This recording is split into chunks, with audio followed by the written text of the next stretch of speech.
ठरलं. तर मग या मालिकेच्या आजच्या भागामध्ये सायली सर्वांसाठी कैरीचा पन्नं बनवून घेऊन येते आणि म्हणते, चला आज पन्न्याची पार्टी. कल्पना ताई म्हणतात, पन्न्याची पार्टी? तर सायली म्हणते, हो, आम्ही आश्रमात असताना अशा छोट्या छोट्या गोष्टींची पार्टी करायचो. म्हणजे कधी वडापावची पार्टी, कधी सरबतची पार्टी, आणि काहीच नसेल तर चहाची सुद्धा पार्टी व्हायची. तर आता अर्जुन म्हणू लागतो, खरंच मला ना आज एवढं रखखते की मला खरंच या पन्न्याची गरज होती. असं म्हणत अर्जुन आता पन्न्या प्यायला घेतो. कल्पना ताई म्हणतात, अगदी खरं आहे, बाहेर एवढा उकाडा वाढलाय ना, साधं घरातून बाहेर पाऊल टाकायची सुद्धा हिंमत होत नाही. अरे दरवाजाजवळ उभं राहून बागेत जरी पाहिलं ना तरी कसं तरी होतं. एवढून लागतंय, घ्या ना सर्वांनीच पन्न घ्या. विमल, अग तू घे, तन्वी तू घे ना. असं म्हणत कल्पनाताई सर्वांना पन्न प्यायला सांगतात. तर त्याचवेळी तिथे चैतन्य येतो आणि म्हणू लागतो, मला ना स्टडीमध्ये पन्न हा शब्द ऐकायला आला. मग लगेच फाईल बंद केल्या आणि बाहेर आलो. तर अर्जुन त्याला विचारतो, तू मागच्या जन्मी तुम्ही काय बोका वगैरे होतास का? म्हणजे वास आला की बाहेर यायचं? तर आता अर्जुनला असं बोलताना पाहून सायली म्हणू लागते, अहो चैतन्य भाऊजीने असं काही बोलायचं नाही. या घरात जे काही बनतं ते चैतन्य भाऊजींच्या आवडीसच बनतं. त्यामुळे चैतन्य भाऊजी तुम्हाला जे हो ते खाऊ शकता. तर कल्पनाताई म्हणतात, हो हो, हा तर माझा आज्ञाधारक मुलगा आहे. अर्जुन म्हणतो, हो का? मग मी तर. कल्पनाताई म्हणतात, तू एक नंबरचा खोडकर मुलगा. असं म्हणत कल्पनाताई अर्जुनला एक झपाटा देतात. तर अर्जुन म्हणू लागतो, हा ना, तुमच्या सगळ्यांसमोर सभ्यता दाखवत आहे. बाकी किती डॅम्बिस आणि खोडकर आहे ना हे मला घसा साफ करणे चांगलंच माहीत आहे. तर कल्पनाताई ना चैतन्य म्हणू लागतो, मावशी. कल्पनाताई म्हणतात, अर्जुन माझ्या मुलाला काही बोललेल मी खपवून घेणार नाही. तर आता चैतन्य म्हणू लागतो, अर्जुन कसा आहे ना, या घरात सायली वहिनी आणि माझ्या मावशीची सत्ता चालते. त्यामुळे तू कितीही चढून खाक झालास तरी काहीही फरक पडत नाही. अर्जुन म्हणतो, हो का? मी आता या दोघींसमोर काही बोलत नाही. मग मात्र तुला काय सांगायचं ना ते सांगेन, कारण ऑफिसमध्ये मी आणि तू आपण दोघेच आहोत हे विसरू नकोस. असं म्हणत अर्जुन रागानेच थोडं चैतन्यकडे पाहतो. तर आता चैतन्य लगेच मावशीकडे कंप्लेंट करत म्हणतो, मावशी. कल्पना ते म्हणतात, काय रे अर्जुन? अर्जुन म्हणतो, काही नाही, पी पी पन्हा पी. असं म्हणत सर्वजण हसू लागतात. तर दुसरीकडे पाहायला मिळतं सचिन महिप शिकरेना म्हणतो, काय मग अण्णा, व्हिडिओ पाहून कळालाच असेल ना तुम्हाला? तर महिप शिकरे सचिनला म्हणतात, अरे व्हिडिओ पाहिला म्हणून तर तुला फोन केला ना रे दीक्षित. महिप शिकरे सचिनला म्हणतात, अरे तू फक्त चिकणा नाहीयेस तर तुझ्यामध्ये एक आग आहे. अरे तू जे काही त्या वकील आणि त्याच्या मुलीला जे काही त्रास देण्याचे प्रयत्न करतोयस ना ते तर माझ्या साक्षीला सुद्धा सुचलं नसतं. तर आता साक्षी म्हणू लागते, अण्णा मला सुचायचं राहू देत, पण मला हे जमलंही नसतं. पण सचिनने जे काही करून दाखवले ना त्यानंतर मला सुद्धा सचिनच एक नवीन रूप पाहायला मिळालं. असं म्हणत आता साक्षी सचिनकडे पाहते. सचिन महिप शिकरेना म्हणतो, अण्णा आपलं सगळ्यात मोठं काम झालं आहे. त्यामुळे आता तुमची सुटका होण्यापासून कोणीही थांबू शकत नाही. तर नागराज म्हणतो, जबरदस्त, खरंच जबरदस्त काम केलेस. तर त्यानंतर महिप शिकरे सचिनला म्हणतात, आता दीक्षित तुला वाटत असेल ना की महिप शिकरेच एवढं मोठं काम केलं, मग आता आपला काय फायदा? तर सचिन नाटक करत म्हणतो, काही काना मला असं काही वाटत नाही. असा कोणताही विचार मी केला नाहीये आणि हे काम मी कोणत्याही स्वार्थापोटी केलंच नाहीये. फक्त साक्षीवर असणाऱ्या प्रेमाखातर केला आहे. आता मात्र साक्षी सचिनकडे पाहू लागते. तर त्यानंतर सचिन अण्णांना म्हणतो, अण्णा सहजच मी विचारतोय म्हणजे असं काही नाही, पण मला एक सांगा, तुमच्या मनात असं काही होतं का की या मोबदल्यात मला काही द्यायचं? तर आता महिपा शिकरे म्हणतात, आता कसा मुद्द्यावर आलास? तर आता सचिन म्हणतो, म्हणजे? तर महिप शिकरे म्हणू लागतात, तुझी जी कर्ज वगैरे आहेत ना, जे काही तू पैसे घेतलेस त्या सगळ्यामध्ये तू अडकलायस, ती आता फिटली म्हणून समज. आता मात्र साक्षी सचिनकडे पाहू लागते. तर महीप शिकरे म्हणतात, हो आता परस्पर ते पैसे त्या माणसांपर्यंत पोहोचतील आणि या कर्जातून तू कायमचा सोडशील 113%. आता हे ऐकताच सचिन खुश होतो आणि म्हणू लागतो, खरं सांग अण्णा, थक यू सो मच अण्णा, असं म्हणत आता इमोशनल होण्याचं नाटक करतो. तर नागराज आता सचिनला म्हणतो, ते कर्जाच वगैरे होतच राहील रे, पण मला सांग आमच्या बाबतीत तू पुढे काय प्लॅन केलेस नक्की. तर आता सचिन म्हणतो आहे, सगळं काही स्टेप बाय स्टेप. माझ्या डोक्यात प्लॅनिंग आहे, ते मी तुम्हाला सगळं काही सांगतो. असं म्हणत सचिन त्याच्या डोक्यात असणारं सगळ्या प्लॅनिंगच्या स्टेप आता महीप शिकरे, नागराज आणि साक्षी यांना सांगू लागतो. आता हे सगळं सांगत असताना सचिन मधली ती स्पार्क पाहून आता मात्र साक्षी सचिनकडे पाहतच बसते. म्हणजे आतापर्यंत साक्षीला साधा सरळ वाटणारा सचिन एवढ्या पुढच्या गोष्टीपर्यंत पोहोचू शकतो असं साक्षीला कधी वाटलेलंही नसतं. त्यामुळे साक्षीला मात्र सचिनबद्दल काहीच कळत नाही. तर दुसरीकडे सुभेदारांच्या घरी आपल्याला पाहायला मिळतं, विमल आता कल्पना ताईंना म्हणू लागते की वहिनी, मी हेच पन्न अस्मिता ताईंना देऊन येते. असं म्हणत आता विमल ते पन्न देण्यासाठी अस्मिताच्या रूमच्या दिशेने जात असते. तर त्याचवेळी चैतन्य म्हणतो, थांबा विमल ताई, मीच हे पन्न अस्मिताईला नेऊन देतो. म्हणजे काय आहे, थोडा वेळ बाळासोबत घालवला ना की माझा सुद्धा मूड फ्रेश होईल. असं म्हणत आता चैतन्य ते पन्न अस्मिताला देण्यासाठी निघून जातो. तर इकडे अधिराजला प्रियाने मेसेज केलेला असतो. आता अधिराजचा फोन येताच प्रिया बोलण्यासाठी तिथून निघून जात असते. तर कल्पनाताई सुद्धा त्यांना फोन येतो म्हणून फोन घेऊन निघून जातात. परंतु प्रिया इतकी घाईत असते की तिच्या कल्पनाताईंना धक्का लागतो. आता विमलताई कल्पनाताईंना सावरतात आणि म्हणू लागतात, वहिनी सावकाश. तर प्रिया आता विमलवरच आरोप करत म्हणते, काय ग विमल, असली कसली तुला घाई असते? अग तुला बघून चालता येत नाही का? अग तू आज आईला धक्का लावलास. आता हे ऐकताच विमलला धक्काच बसतो. विमल म्हणते, मी तर. प्रिया म्हणते, मग काय अगं, तूच होतीस ना आईच्या मागे, तुझाच धक्का लागला आईला. तर विमल म्हणू लागते, अहो तन्वी ताई, काही काय बोलताय अहो, माझ्या पुढे तुम्ही होता, माझा नाही. तर तुमचा धक्का लागलाय वहिनींना. आता हे बोलत असताना विमलचे डोळे पानं असतात. त्याला तिला खूप वाईट वाटतं. तर प्रिया मात्र हा आरोप मान्य करायला तयारच नसते. प्रिया म्हणू लागते, चोर तर चोरवर शिरसोर. अगं माझ्यावर आरोप करताना तुला काहीच कसं नाही वाटत? तुला किचनमध्ये जायची इतकी घाई होती की मागे पुढे न बघता तू आईला धक्का मारून किचनमध्ये निघून जात होतीस. तर विमल म्हणू लागते, नाही तन्वीताई, माझा धक्का वहिनींना नाही लागलाय, कारण माझ्यात आणि त्यांच्यात खूप अंतर होतं. तर प्रिया नाटक करत म्हणते, डोक ठिकाणावर आहे ना तुझं ग? तेच तर मी म्हणते, अगं तू एवढ्या जोरात चालत होतीस की तुझा धक्का मला लागला आणि माझा धक्का आईला लागला आणि त्यामुळेच आई आता पडणार होती. आता सायलीमध्ये पडत म्हणते प्रिया, अग विमल ताईचा धक्का असा कितीसा लागणार आहे की आईचा तोल जाऊन आई पडणार आहेत. तर आता प्रिया म्हणू लागते, सायली अग माझं ऐक, या सगळ्यात माझी काही चूक नाहीये, मी खरं सांगते विमलचा धक्का लागला. तर अर्जुन म्हणू लागतो, थांबवा, हे सगळं नक्की काय घडलं होतं ते कळेल का? तर आता प्रिया म्हणू लागते, ज्यावेळी विमल चैतन्याच्या हातात पन्न्याचा ग्लास देत होती त्यावेळी पन्न खाली सांडलं आणि त्यावरून तिचा पाय घसरला आणि तिने मला जोरात धक्का दिला आणि त्यावेळी माझा धक्का आईला लागला. असं सगळं काही घडलं होतं. पण नाही ना, तुम्ही कोणीच माझ्या बोलण्यावर विश्वास ठेवणार नाहीत.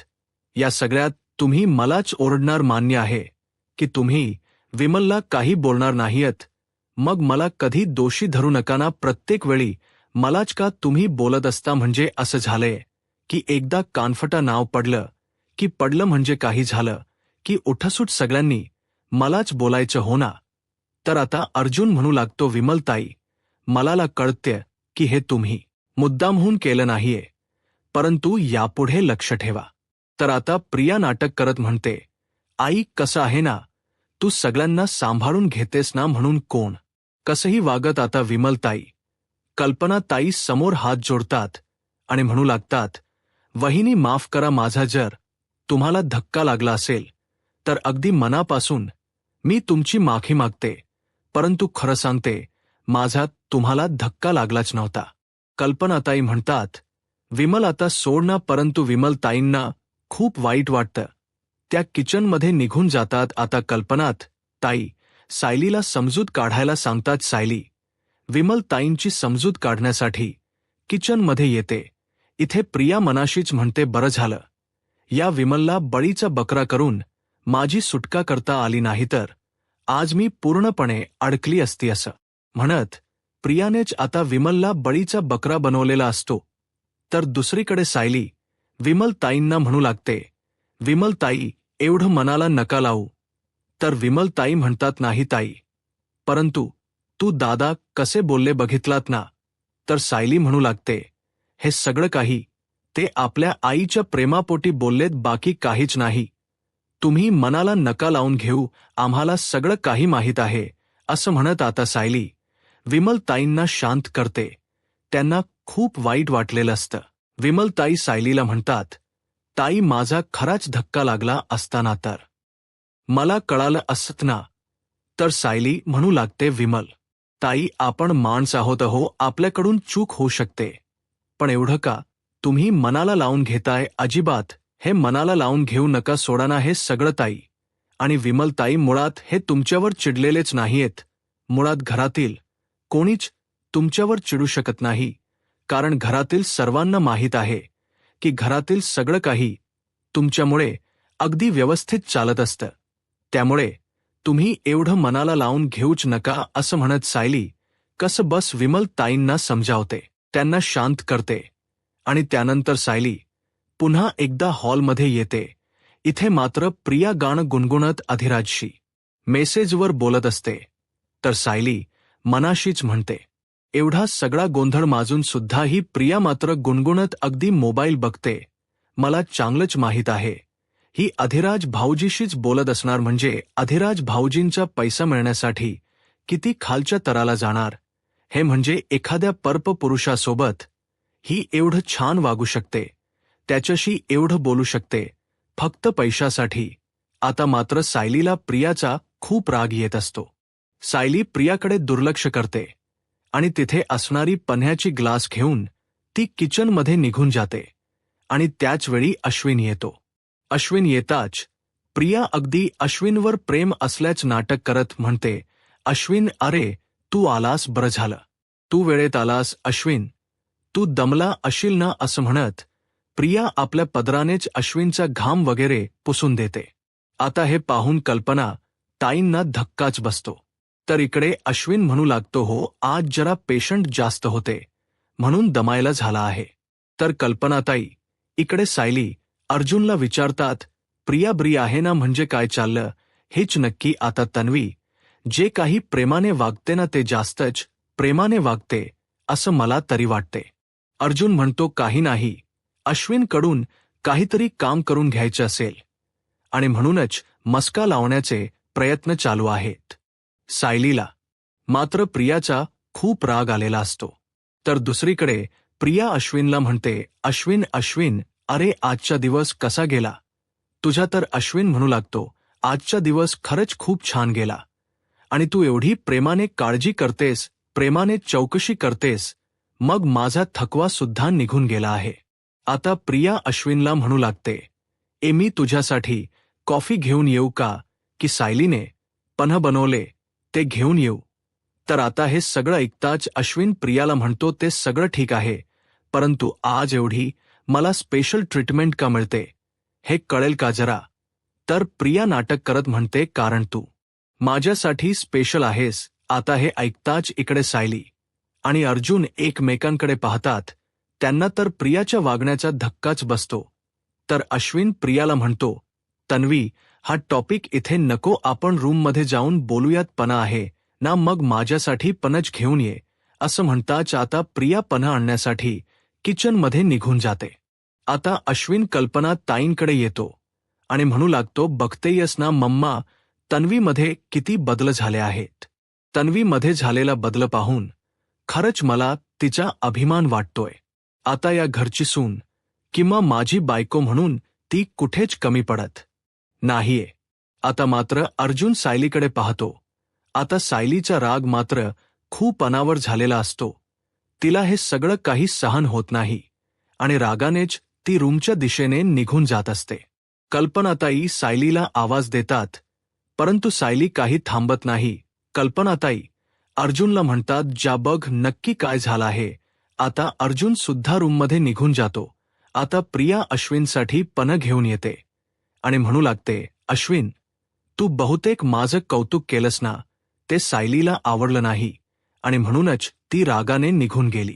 कल्पना ताई म्हणतात, असं काही नाही, हा तिला काहीतरी काम आठवलं असेल आणि म्हणूनच ती गेली असेल. उगाच काहीतरी भलते असेल, ते विचार करू नकोस. प्रिया म्हणते, असू दे ताई, अगं मला कोणाविषयी काहीच राग नाहीये. कोण कसं वागत हे मला आता जाणून घ्यायचंच नाहीये, कारण मी ठरवलं आहे आता कुठल्याच गोष्टीचा राग मानायचा नाही. मला आता कुठल्याच गोष्टीचा विचार करायचा नाहीये, कारण तुझ्या या मुलामुळे मी मात्र खूप सुखात आहे.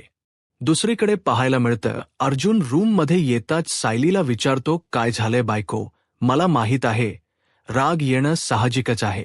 तर सायली मात्र अर्जुनच्या बोलण्याकडे लक्ष न देता तिची खूप चिडचिड झालेली असते. सायली आता तिथे दिसणाऱ्या फाईल ठेवायला जाते आणि म्हणू लागते, बघाव, त्यावेळी पसारा सगळीकडे, पसारा कोणी आवरावर करायला मदत तर करणारच नाही, फक्त पसारा करणार असं म्हणत आता सायली त्या फाईल वगैरे जागेवर ठेवायला जाते आणि म्हणू लागते, किती धूळ झाली आहे, ते हे सगळं काही मला साफ करायचं आहे. आता सायलीला काय करावं काही सुचत नसतं. कोणत्या गोष्टीवर राग काढायचा याचाच विचार सायलीच्या मनात चालू असतो. सायली कपाटात घडी काढून ठेवलेले कपडे बाहेर काढते आणि त्यावर आपला राग व्यक्त करत असते. अर्जुन म्हणतो, बायको, मला माहीत आहे तुला राग आलाय, पण तू जर अशी चिडचिड केलीस तर त्या प्रियाला ती संधी मिळेल आणि ती मात्र आपला प्लॅन ओळखू शकते. तर आता सायली म्हणते, हो का, पण तिच्याकडे इतका वेळ आहे का विचार करायला. आता ती सतत अधिराज भाऊजींमध्ये गुंतून गेली आहे. हे सगळं करत असताना तिला लाज वाटत नाही का, आणि खाली मात्र प्रेमाची नाट करते. पन्ह देऊ का, कॉफी देऊ का, काय चाललं हिचं मला. तर तिच्या खरंच खूप राग आला आहे असं म्हणत सायली खूप चिडलेली असते. तर सायली म्हणू लागते, किती खोटी आणि किती नकली मुलगी आहे ही. तर आता अर्जुन म्हणतो, हे तर आपल्याला आधीपासूनच माहीत होतं आणि म्हणूनच तर आपण एवढा मोठा प्लॅन केलाय ना. तर आता सायली म्हणते, हे सगळं काही तुम्ही मला का सांगताय मला. तर तिच्या खूप राग आला असं वाटते की काहीतरी जाऊन तिच्या डोक्यात घालावं असं म्हणत सायली खूप चिडलेली असते.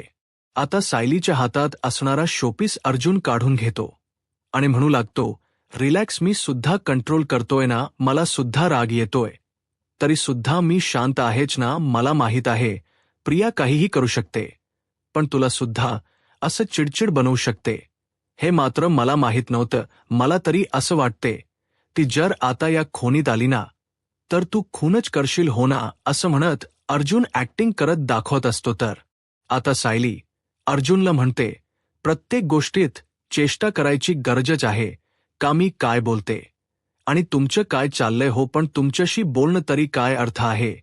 तुम्ही माझीच चेष्टा करणार आहात. माझा राग कमी करण्याऐवजी तो तुम्ही आणखीन वाढून ठेवणार आहात असं म्हणत आता सायली अर्जुनवरही चिडलेली असते. जाऊ देत, मला तर तुमच्याशी बोलायचंच नाही असं म्हणत आता सायली तिथून रागानेच निघून जाते. तर अर्जुन म्हणतो, प्रियाच्या दिशेने जाणान मिश्री साईल, मी काय माझ्या दिशेने उडावून तर घेतलं नाहीये ना, असं म्हणत आता अर्जुन बायको बायको करत सायलीच्या मागून चालत असतो. आता सायली किचनमध्ये येते तर त्यावेळी अर्जुन म्हणतो, बायको. तर सायली म्हणू लागते, मला तर तुमच्याशी एक शब्दही बोलायचं नाही, प्लीज माझ्या मागे पुढे करू नका असं म्हणत सायली किचनमध्ये निघून जाते. आता मात्र कल्पनाताई आणि विमल या दोघांनीही हसू येत असतं. तर आता सायली किचनमध्ये काम करत असते, परंतु भांड्यांची आदर आपट होत असते. तर कल्पनाताई विमलला म्हणतात, विमल आपल्या मागून अर्जुन नक्कीच काहीतरी सायलीला बोलला असणार आणि म्हणूनच हे सगळं काही. तर विमल म्हणू लागते, हो ना म्हणूनच तर आता भांड्यांवर राग निघतोय असं म्हणत आता ते दोघेही सायली अर्जुनकडे पाहू लागतात. परंतु अर्जुन मात्र सायलीला पूर्णपणे घाबरून गेलेला असतो. आता अर्जुन सायलीला मदत करण्यासाठी तिथे ठेवलेली पन्ह्याची ग्लास उचलत असतो आणि त्याचवेळी अश्विन पन्न पित असताना ते सुद्धा त्याला प्यायला देत नाही आणि तेच ग्लास घेऊन जातो. तर त्यावेळी अश्विन म्हणतो, अरे त्यात शेवटचा एक गोट राहिला, मला पिऊ तर दे. तर आता अर्जुन म्हणतो, शेवटचा गोट प्यायचा नसतो, ते चांगलं नसतं. तर अश्विन म्हणतो, अरे पण मला आवडले, मला पिऊ दे ना. परंतु अर्जुन काही त्याला ग्लास देत नाही आणि सगळी ग्लास धुण्यासाठी घेऊन जातो. इथे सायली किचनमध्ये वावरत असते आणि अर्जुन तिला मदत करत असतो.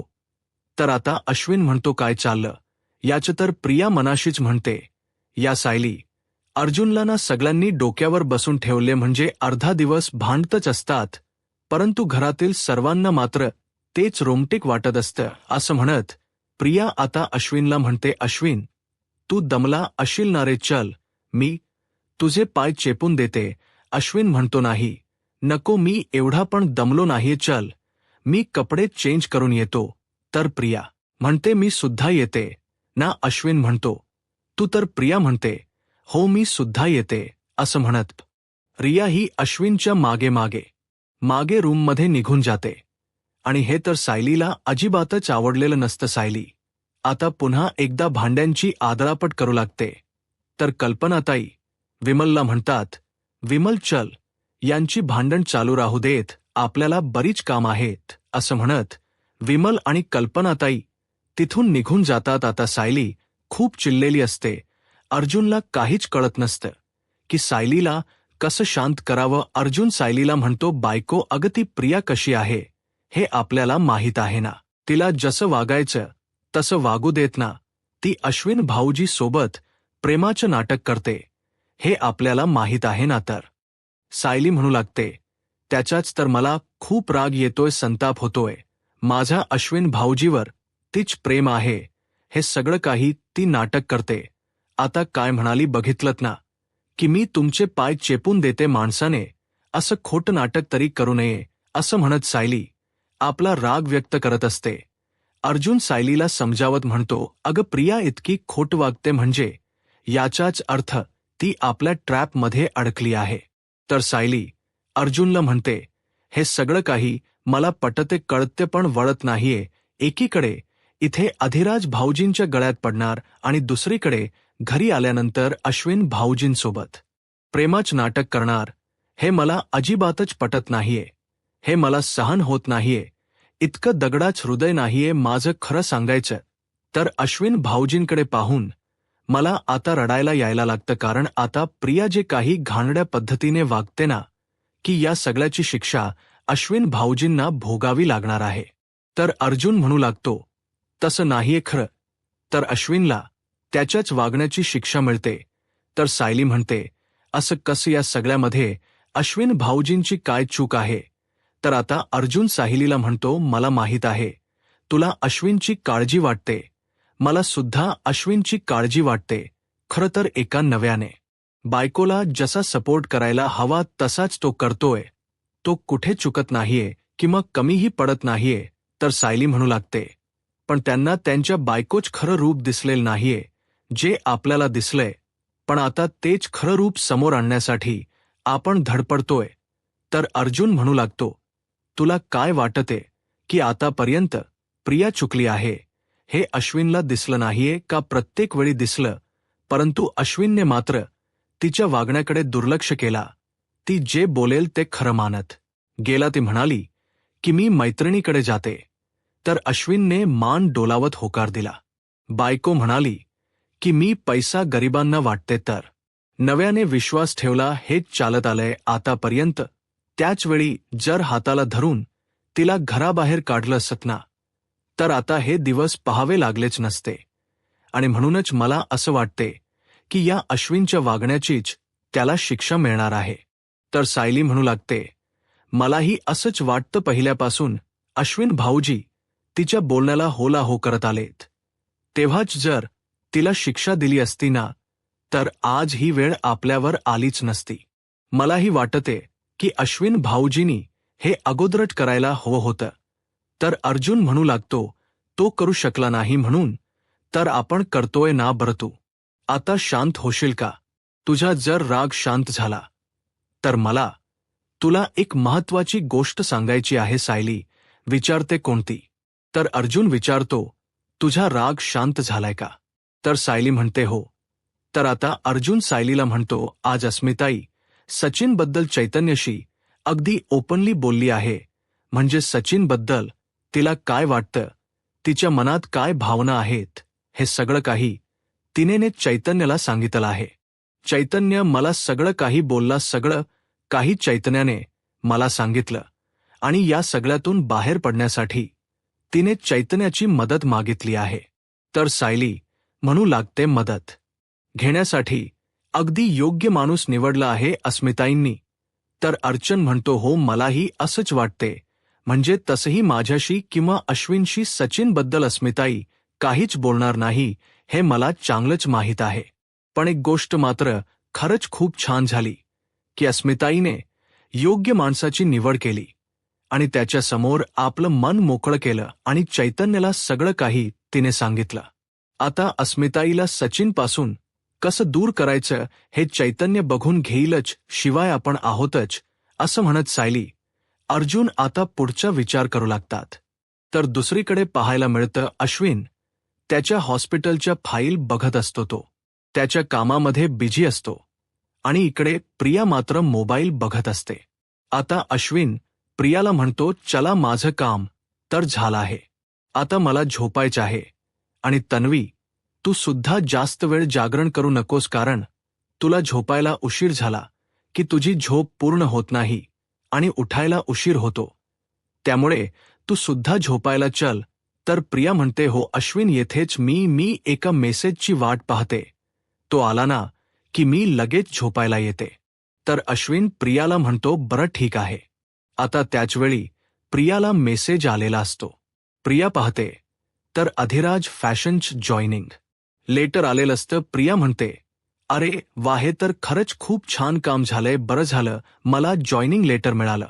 आता प्रिया अधिराजला मेसेज करत म्हणते, थँक यू अधिराज. आता त्याचवेळी प्रियाला एक दुसरा मेसेज आलेला असतो. तो पाहताच प्रिया इतकी खुश होते की ती मोठ्यानेच येस असं म्हणते. आणि त्यावेळी अश्विनी हे सगळं काही पाहतो. प्रिया खुश असते आणि प्रिया त्या लेटर पाहत असते.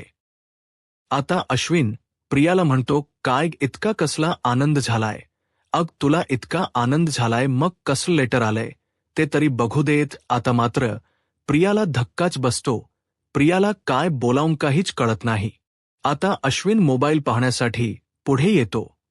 त्यावेळी प्रिया लगेच आपला मोबाईल मागे पकडते आणि अश्विनला म्हणते, अश्विन मला नोकरी लागली आहे आणि मला जॉईनिंग लेटर आला आहे. आता हे ऐकताच अश्विनला धक्का बसतो. अश्विन म्हणतो, नोकरी? आता हे कुठून मध्येच का आलंय? कारण तू मला काही सांगितलं नाहीयेस. नाही म्हणजे तू नोकरी शोधतेस हे सुद्धा तू मला सांगितलं नाहीस. तरी प्रिया म्हणते, नाही अश्विन, असं काही नाहीये. अरे मी नोकरी वगैरे शोधत नव्हते. मी एका मैत्रिणीला सहज म्हणाले की मी फॅशन डिझायनिंगचा कोर्स केलाय, पण पुढे मला काहीच करता आलं नाही. मग तिने मला एका जॉबबद्दल सांगितलं. मी आपलं सहज अप्लाय करून टाकलं, कारण माझ्या डोक्यातही नव्हतं की मला नोकरी वगैरे मिळेल, म्हणून मी तुला काही सांगितलं नाही. अश्विन, आणि बघ ना, अरे मला त्यांच्याकडून मेसेज आला आहे, जॉईनिंग लेटर पण आहे, असं म्हणत आता प्रिया ते जॉईनिंग लेटर अश्विनला दाखवते. आता अश्विन पाहतो आणि म्हणतो, वाव अधिराज, फॅशन खरंच खूप छान आहे. अगं तन्वी, मी तर खरंच खूप खुश आहे.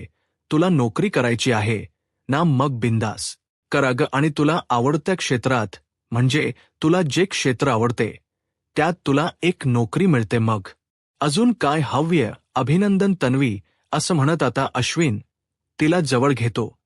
तर प्रिया म्हणते, हो रे, माझ्यासाठी सुद्धा हे सगळं काही अचानकच घडतंय आणि बघणारे उद्या सकाळी जाऊन जॉईन करायचे आहे. तर अश्विन म्हणतो, ठीक आहे ना, अगं नोकरी म्हटल्यानंतर चॅलेंजच येणारच, पण खरं सांगू का तन्वी, आज तर मी तुझ्यासाठी खूप आनंदी आहे. तर प्रिया प्रेमाच नाटक करत अश्विनला म्हणते, खरंच अश्विन, तू किती गोड नवरा आहेस रे, कारण अरे बघ ना, तुझ्या जागी दुसरं कोणी असतं ना, तर मला असं म्हणालं असतं की तुला नोकरी वगैरे करायची काहीच गरज नाही. तू हे का करतेस, तू अगोदर मला काहीच सांगितलं नाही. त्यामुळे तुला हे ऑफर मी स्वीकारायला देणार नाही, असं मला खूप काही बोललं असतं. परंतु अश्विन, तू मात्र खरंच खूप वेगळा आहेस रे, पण तू असं काहीच केलं नाहीस. अश्विन, अरे उलट तू माझ्या आनंदात तुझा आनंद मानतोयस, असं म्हणत प्रिया अश्विन सोबत प्रेमाचं नाटक करू लागते. तर प्रिया असं नाटक करताच अश्विनला हे सगळं काही खरं वाटतं. अश्विन प्रियाचा हात हातात घेतो आणि म्हणू लागतो, तन्वी, तू खुश आहेस ना? मग मी सुद्धा खुश आहे. बरं चल, उद्या उद्या उशीर होऊन अजिबातच चालणार नाहीये, चल आता झोपायला. चला, असं म्हणत अश्विन आता प्रियाच्या या बोलण्यावर, तिच्या वागण्यावर विश्वास ठेवतो. आता अश्विन झोपण्यासाठी निघून जातो.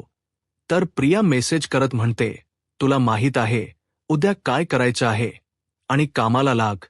तर आता अश्विन प्रियाला म्हणतो, तन्वया, काय झालं, येतेस ना झोपायला? तर प्रिया म्हणते, हो, उद्या सकाळी उठायचं आहे ना, अलार्मचं लावत होते, असं म्हणत ती पुन्हा एकदा अश्विन सोबत खोट बोलते. तर दुसऱ्या दिवशी जसं संतोषला काम सांगितलेलं असतं ते त्याने केलेलं असतं आणि चाळीतील आजूबाजूतील लोकांना तो बोलावून घेतो आणि म्हणू लागतो, बघा, शांता मावशीच्या घराबाहेर नोटीस लागली आहे. अतिक्रमणची नोटीस. आता कोणत्याही क्षणी शांता मावशीची ही रूम पाडली जाईल. आणि शांता मावशी मात्र गायब आहेत. गेले कित्येक दिवस ती आलीच नाहीये. मग आता या मावशींना कोण सांगणार? तर त्याचवेळी एक ताई तो फोटो काढतात आणि अर्जुनला पाठवतात. लगेच त्या अर्जुनला फोन करतात. अर्जुन म्हणतो, हॅलो. तर त्या ताई अर्जुनला म्हणतात, हॅलो वकील साहेब, मी तुम्हाला एक फोटो पाठवला आहे. अर्जुन म्हणतो, कोणता? तर त्या म्हणू लागतात, साहेब, आता शांता मावशीच्या घराबाहेर अतिक्रमणची नोटीस लागली आहे. त्यात असं लिहिलं आहे की कोणत्याही क्षणी ते घर पाडलं जाईल, परंतु 2 दिवसांची मुदत दिली आहे. 2 दिवसात कागदपत्र घेऊन स्वतः तिथे हजर राहायचं आहे. तर आता अर्जुन म्हणतो, काय? असं म्हणत अर्जुन म्हणतो, बरं, मी बघतो, ठीक आहे. थँक्यू, असं म्हणत अर्जुन फोन ठेवतो. आता अर्जुन लगेच त्याच्या ओळखीच्या सरांना फोन करतो आणि म्हणू लागतो, साहेब, हे नक्की अतिक्रमणच वगैरे काय आहे? तर ते म्हणतात की हो, त्या विभागातील काही घरं ही बेकायदेशीर आहेत आणि म्हणूनच त्यांच्यावर कारवाई केली जाईल. परंतु त्या अगोदर त्यांच्या रूमची कागदपत्र चेक केली जातील. परंतु त्यासाठी फक्त 2 दिवसाची मुदत दिली आहे. तुमच्या कोणी ओळखीच आहे का? तर अर्जुन म्हणतो, हो, एक मावशी आहेत, पण हे अतिक्रमणच. बरं, ठीक आहे, मी बघतो, जर काही असेल तर तुम्हाला मी नक्कीच फोन करेन, असं म्हणत आता अर्जुन फोन ठेवतो. सायली म्हणते, म्हणजे शांता मावशीच घर पाडलं जाणार आहे का? तर अर्जुन म्हणतो, असंच काहीतरी आहे, हे काहीतरी वेगळं वाटते, थांब, असं म्हणत आता अर्जुन जयेशला फोन करतो आणि जयेशला म्हणतो, हॅलो जयेश, आता मी तुला एक फोटो पाठवला आहे, तू लगेच तो शांता मावशींना दाखव. आता पुढे काय करायचं हे अर्जुन सगळं काही जयेशला सांगत असतो. तर दुसरीकडे पाहायला मिळतं, आता सर्वजण ब्रेकफास्ट करण्यासाठी एकत्र जमतात आणि त्याचवेळी प्रतिमा आत्या आलेल्या असतात. तर आता कल्पनाई म्हणतात, प्रतिमा, ये ना. तर प्रतिमा आत्या म्हणतात, हे घ्या, मी प्रसाद घेऊन आली आहे. तर सायली विचारते, कोणता प्रसाद? कुठे गेला होता प्रतिमा? तुम्ही? तर प्रतिमा म्हणतात, सायली, अर्जुन, तुमच्यावरच एवढं मोठं संकट दूर झालं म्हणून देवी आईच्या मंदिरात गेले होते. जाताना शिरा बनवून प्रसाद म्हणून घेऊन गेले होते आणि तोच शिरा घेऊन आले आहे. सायली, अर्जुन खुश होतात. तर त्याचवेळी अश्विन त्या ठिकाणी येतो आणि म्हणतो, प्रतिमाहत्या, तू शिरा घेऊन आलीयस का? अगं, दरवाज्यात उभा राहिल्यानंतरच एवढा छान वास येत होता की तेव्हाच मला कळालं की तू शिरा घेऊन आलीयस. तर प्रिया म्हणते, आई, अगं तू कधी आलीस? प्रतिमा आत्या म्हणतात, आत्ताच आली आहे. तर त्यानंतर विमल म्हणू लागते की हो प्रतिमा, आत्याने प्रसाद म्हणून सर्वांसाठी शिरा आणला आहे. तर प्रिया म्हणते, अरे वाह, म्हणजे आता सर्वांच तोंड गोड करता येईल, कारण माझ्याकडे सुद्धा एक आनंदाची बातमी आहे. कल्पना ताई विचारतात, कोणती बातमी? तर प्रिया म्हणू लागते, काही नाही आई, गेले कित्येक दिवस मी विचार करत होते की मी एवढा फॅशन डिझायनिंगचा कोर्स केलाय, मग पुढे नक्की काय करू, कारण शिक्षण हे कधीच वाया जात नसतं ना. मी एका मैत्रिणीशी बोलली होती आणि तिने मला अचानकच एका जॉबबद्दल सांगितलं आणि तिथून मला आता जॉईनिंग लेटरही आला आहे, अधीरा फॅशन म्हणून. तर आता कल्पनाताई आणि घरातील सर्वजण प्रियाच कौतुक करतात. कल्पनाताई म्हणू लागतात, बरं झालं तुला तुझ्या आवडत्या क्षेत्रात जॉब मिळाला, अगदी मनापासून सून कर म्हणजे झालं. तर आता अश्विन म्हणू लागतो, तन्वी पण तू बोलताना चुकलीस, कारण ते अधीरा नाही तर अधिराज फॅशन आहे. तर प्रिया म्हणू लागते, नाही अरे अधिराज आहे, थांब मी तुला जॉईनिंग लेटर दाखवते. असं म्हणत प्रिया जे जॉईनिंग लेटर दाखवते तर त्यावर अधीरा असं लिहिलेलं असतं. अश्विन म्हणतो, मी तर अधिराज असं वाचलं होतं. तर प्रिया म्हणू लागते, राहू देत अश्विन, अरे असं होतं कधी कधी, एवढ्या पेशंटच्या धावपळी तू विसरून गेल अशील. अरे आईचं सुद्धा असंच व्हायचं, मग तिला आठवण करून द्यावी लागायची. आई, अग असं नाही, ते असं होतं असं म्हणत आता प्रिया इथे प्रतिमा हत्यांनाही या सगळ्यामध्ये ओढावून घेते. आता प्रतिमा हत्यांना धक्काच बसतो. तर आता कल्पनाताई म्हणून आता, तन्वी, अग काय बोलतेस हे? तन्वी म्हणते, काही हरकत नाही. तर कल्पनाताई म्हणतात, Tanvi, all the best. Priya म्हणते, हो मला जायला उशीर होईल. कल्पनाताई म्हणतात, म्हणजे आजपासूनच का? तर प्रिया म्हणते की हो, आजच जॉईन व्हावं लागेल. आता सर्वच जण प्रियाला शुभेच्छा देतात. अश्विन म्हणतो, तन्वी, मी येऊ का तुला सोडायला? प्रिया म्हणते, नाही नको. आता प्रिया अश्विनकडे पाहते आणि मनाशी अशीच म्हणते, या अश्विनला सुद्धा किती गोंधळून टाकलं ना मी, म्हणजे त्याला असं वाटते की ते अधिराज फॅशन आहे, पण त्याच्या समोर मात्र मी अधीरा फॅशन म्हणून उभं केलं. असं म्हणत प्रिया मनातून खूप खुश होते. आता प्रिया तिथून निघून जाते. अश्विन मात्र त्याच गोष्टीचा विचार करत असतो. कल्पनाताई अश्विनला म्हणतात, अश्विन काय झालंय, कसला विचार करतोयस? अश्विन म्हणतो, काही नाही. अग मी एकदा वाचल्यानंतर माझ्या कायम लक्षात असतं आणि आता वाचण्यात एवढी गल्लत कशी झाली मला काहीच कळत नाहीये. आता सायली, अर्जुनला चांगलंच माहीत असतं. तर अश्विन म्हणतो, असो की आता मलाच जरा चांगला लक्ष ठेवावं लागेल, असा गोंधळ उडून नाही चालणार. तुम्ही कंटिन्यू करा, मला ऑफिसला निघावं लागेल. असं म्हणत आता अश्विन हॉस्पिटलला निघालेला असतो. तर प्रतिमा आत्या म्हणू लागतात, तन्वी, माझ्या बाबतीत सुद्धा हेच करायची मुद्दाम होऊन मला गोंधळून टाकायची. तर सायली म्हणू लागते, आणि आता अश्विन भाऊजींच्या बाबतीत सुद्धा ती तेच करती. येणाऱ्या पुढील भागामध्ये आपल्याला पाहायला मिळतं. आता शांता मावशी अर्जुनला म्हणतात, ओ साहेब, माझ्या डोक्यावरच छप्पर उडालं, तर मी काय करू? तर अर्जुन म्हणतो, हे बघा, तुम्ही काळजी करू नका, असं काही होणार नाही. तर शांता मावशी अर्जुनला म्हणतात, हे बघा, तुम्ही मला चावी द्या, मी अगोदर घरी जाते, ते डॉक्युमेंट घेते आणि अगोदर जाऊन सबमिट करते. तर दुसरीकडे पाहायला मिळतं, अधिराज प्रियाला सोडायला येतो, तिच्या हातावर किस करतो आणि हे सगळं काही अधिराज आपल्याकडे रेकॉर्ड ठेवत असतो. सगळ्याचा व्हिडिओ तो आता बनवत असतो. आता प्रिया तिथून निघून जाते. अधिराजला म्हणते, निघो. मी अधिराज म्हणतो, हो. तर दुसरीकडे आता अर्जुन निघालेला असतो आणि त्याचवेळी पोलिसांची गाडी अर्जुनच्या मागून येते. त्याची गाडी थांबवतात आणि आता पोलीस अर्जुनला म्हणतात, डिकी उघडा. अर्जुन आपला सहजपणे डिकी उघडतो. तर त्या डिकीमध्ये आता शांत्या मावशीचा मृतदेह असतो. ते पाहून आता अर्जुनलाही धक्का बसतो. तर आता इन्स्पेक्टर साहेब अर्जुनवर बंदूक रोखतात आणि म्हणू लागतात, ॲडव्होकेट अर्जुन सुभेदार, यू आर अंडर अरेस्ट. आता मात्र अर्जुनलाही काही कळत नाही. यूट्यूब चॅनलला सबस्क्राईब करा आणि व्हिडिओ लाईक करा. धन्यवाद.